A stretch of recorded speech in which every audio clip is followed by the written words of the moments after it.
ଅନଲାଇନ୍ରେ ମିଳୁଛି ଶ୍ରୀରାମଙ୍କ ପ୍ରସାଦ। ଗତ କିଛି ଦିନ ତଳେ ଅନଲାଇନ୍ରେ ରାମଙ୍କ ପ୍ରସାଦ ଉପଲବ୍ଧ ହେବ ବୋଲି ଖବର ପ୍ରକାଶ ପାଇଥିଲା, କିନ୍ତୁ ଏହାକୁ ଖଣ୍ଡନ କରିଛନ୍ତି ଶ୍ରୀରାମ ଜନ୍ମଭୂମି ତୀର୍ଥକ୍ଷେତ୍ର ଟ୍ରଷ୍ଟ। ଭକ୍ତଙ୍କ ଏହି ମନ୍ଦିର ଟ୍ରଷ୍ଟ ତରଫରୁ କୌଣସି ପ୍ରସାଦ ଅନଲାଇନ୍ରେ ଉପଲବ୍ଧ ନାହିଁ ବୋଲି କୁହାଯାଇଛି। ପ୍ରସାଦ ବଣ୍ଟନ ନେଇ କୌଣସି ଏଜେନ୍ସିକୁ ଦାୟିତ୍ୱ ଦିଆଯାଇ ନାହିଁ। ଏଣୁ ମନ୍ଦିର ତରଫରୁ ଇଣ୍ଟରନେଟ୍ରେ ପ୍ରସାଦ ବଣ୍ଟନ ନେଇ କୌଣସି ବିଜ୍ଞପ୍ତି ପ୍ରକାଶ ପାଇନାହିଁ ବୋଲି ଶ୍ରୀରାମ ଜନ୍ମଭୂମି ତୀର୍ଥକ୍ଷେତ୍ରରେ ଜଣେ ମେମ୍ବର କହିଛନ୍ତି। ଗତ କିଛି ଦିନ ତଳେ ଅନଲାଇନ୍ରେ ପ୍ରସାଦ ମିଳିବ ବୋଲି ଖବର ପ୍ରକାଶ ପାଇଥିଲା।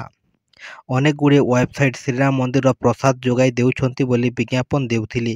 ଏହାକୁ ନେଇ ମନ୍ଦିର ଟ୍ରଷ୍ଟ ପକ୍ଷରୁ ଏପରି ବିବୃତ୍ତି ଜାରି ହୋଇଛି। ଅନଲାଇନ୍ରେ ରାମ ମନ୍ଦିର ତରଫରୁ କୌଣସି ପ୍ରସାଦ ବଣ୍ଟନ କରାଯାଉ ନାହିଁ ବୋଲି ରୋକଠୋକ୍ ଶୁଣାଇ ଦିଆଯାଇଛି।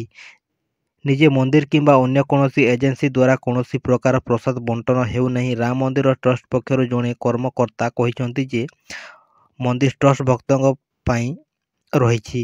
ଏହା କୌଣସି ପ୍ରକାରର ପ୍ରସାଦ ବଣ୍ଟନରେ ବ୍ୟବସାୟ ଆରମ୍ଭ କରିନାହିଁ। ପ୍ରସାଦ କେବଳ ମନ୍ଦିର ଭିତରେ ଭକ୍ତଙ୍କ ପାଇଁ ବିନା ମୂଲ୍ୟରେ ଉଦ୍ଦିଷ୍ଟ। ବର୍ତ୍ତମାନ ପର୍ଯ୍ୟନ୍ତ କୌଣସି ପ୍ରକାର ଅନଲାଇନ୍ରେ ବ୍ୟବସାୟ ଆରମ୍ଭ ହେଉନାହିଁ। ଗତ କିଛି ଦିନ ତଳେ ରାମଲାଲଙ୍କ ପ୍ରସାଦ ଘରକୁ ଘର ମାଗଣାରେ ବାଣ୍ଟିବାକୁ ଯୋଜନା ପ୍ରସ୍ତୁତ କରିଥିଲା ଏହି ଘରୋଇ କମ୍ପାନୀ।